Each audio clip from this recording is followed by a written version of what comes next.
Hey everybody, Mark Agnesi here again in the back room of Norman's Rare Guitars. Welcome back to another episode of Guitar of the Day. Woo woo woo! What did you think of that blonde 330 yesterday? Still here, but there's a couple of interested parties in that guitar. A few of the usual suspects. Just waiting for a commitment from somebody, but that one will not be here for very much longer. It's Thumpin' Thursday. Oh, before we get into the Thumpin' Thursday thing, how about that World Series game last night? My God, LA didn't win, but that was a lot of fun to watch. No pitchers left in the bullpen. 5 home runs in extra innings, I think. Yeah, it was ridiculous. Crazy. That was a lot of fun. Hey, good for Houston too, man. They went through a lot this year. I'll root for Houston too. Whoever wins deserves it. So yeah, Thumpin' Thursday's canceled again. Carlos is pissed. I know he was trying to call the store earlier. To yell at you? The bases are coming. This thing ain't gonna be here till next Wednesday. I gotta do it today. It's ridiculously cool. You're gonna like it. Come on back. This is from 1962. This is an original Gibson ES-355 TDC Factory Mono with 2 PAFs and a sideways wiggle stick. What? Oh my God. Yeah, that was a mouthful. Let's go over that all again. 1962 Gibson ES-355 TDC Factory Mono. 2 PAFs, sideways wiggle stick. For those of you who are not as educated as some of the others of you, this is major. We got a lot to talk about. First off, the ES-355. This is the top of the line of the ES models. Basically looks just like a 335, but it's got a few differences here. First off, we have the multi-ply binding instead of the single-ply binding. Gold parts, of course, dress it up a little bit, tortoise guard. The big things, ebony fingerboard instead of rosewood. The big mother of pearl block inlays instead of either the dots or the little small blocks. And then you have the big Gibson diamond on the headstock inlaid in pearl as well. What does TDC mean? We didn't go over this yesterday on the TDN 330. T, thin. They're all thin. They put that anyway because certain models they did make a thick body version and a thin body version. D, dual pickup. They all have 2 pickups. But again, Gibson made ES models that had 1 pickup and 2 pickups, so the D again is there. C for cherry for the finish. Yesterday was TDN, thin line, dual pickup, natural. This TDC. Mark, what do you mean by factory mono? Well, that's one of the things that really makes this so cool.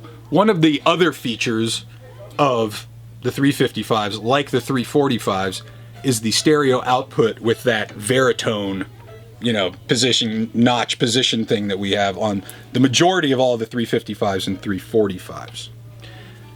Why stereo? Most people don't even realize this. These are stereo guitars. You need a TRS tip ring sleeve coming in here that usually will split out to a Y cable, which can be plugged into 2 amplifiers. Or at the time, a lot of people don't realize as well, Gibson was big into the amplifier game as well, like Fender was and everybody else. And they made a stereo companion amp to go with the stereo guitars that was a 1-piece combo amp that had the 2 inputs that gave you the stereo sound.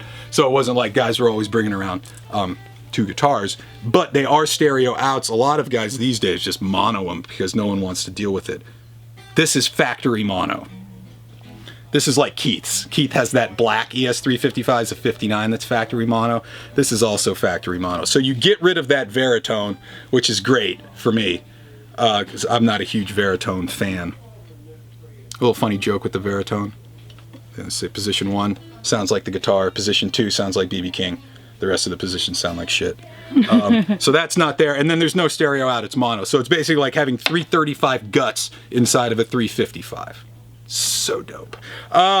Yeah, this one, you'll see a lot of them. They did do factory stop-tail ones. They did a lot of them with Bigsby's. This one has got the kind of lyre style sideways wiggle stick, mostly that you'll see on the Gibson SG standards and customs of the early 60s, the Les Paul SGs. So instead of like the Maestro, where you push down, you pull up. So as you're playing, you can kind of grab with the pinky and do kind of light vibrato things with it like this, and also tucks back to get out of your way.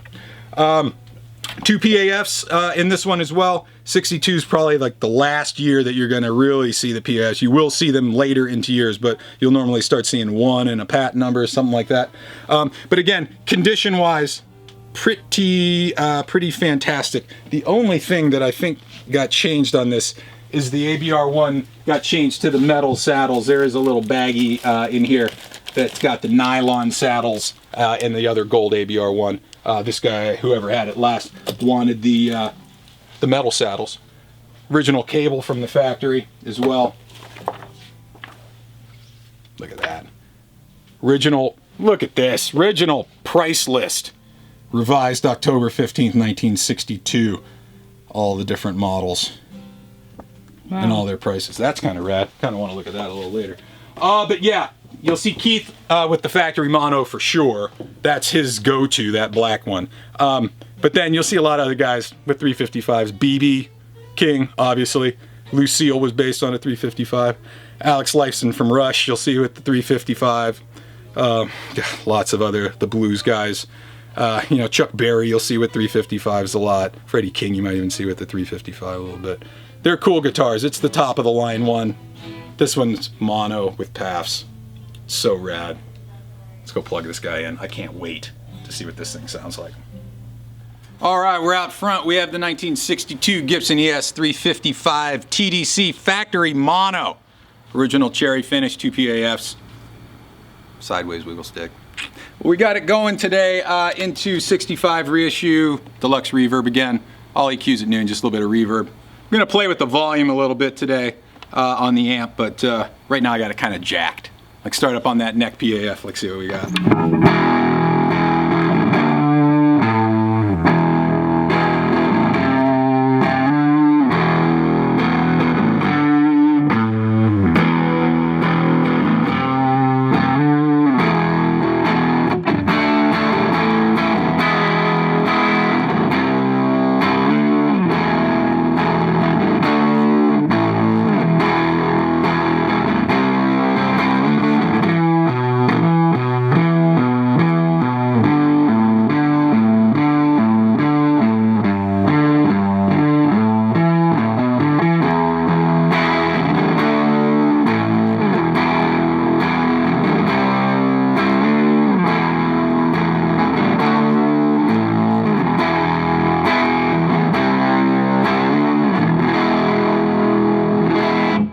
Let's go into the middle position. We're going to turn the volume on the amp down to about 4.5. Let's listen to the combination of those 2 PAFs together.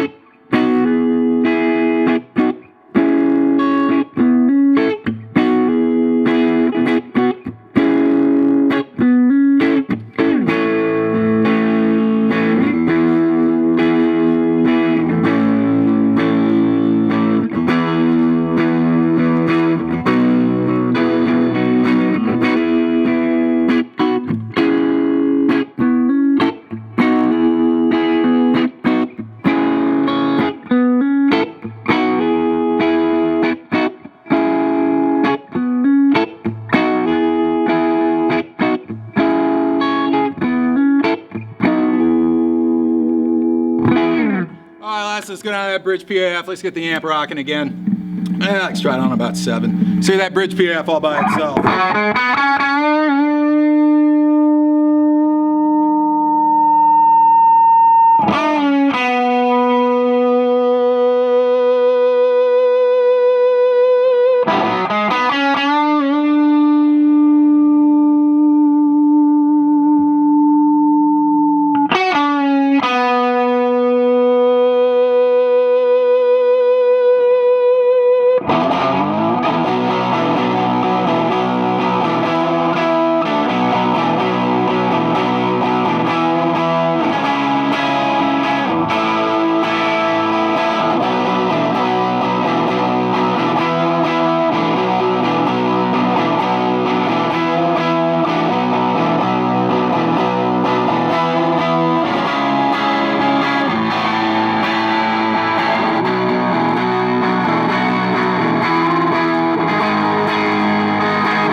1962 original Gibson ES-355 TDC Factory freaking Mono. No baritone, mono output, 2 PAFs, sideways wiggle stick, and a partridge in a pear tree.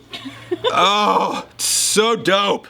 This is the good stuff. It's been a good week. There's your guitar of the day for today. See, Carlos, wasn't that better than a bass? I love you, homie. Don't worry, I'll do some basses. Follow me on Instagram, at Mark Agnesi. Follow the store, at Norman's Rare Guitars. Check this and the rest of these guitars out online at normansrareguitars.com. And please make sure you come back tomorrow for Flat Top Friday. It's so major. We've been doing some major stuff this week. It trumps all of that stuff. It's so major. You guys are going to like it. I'll see you guys tomorrow for another episode, Guitar of the Day. Peace. Bye.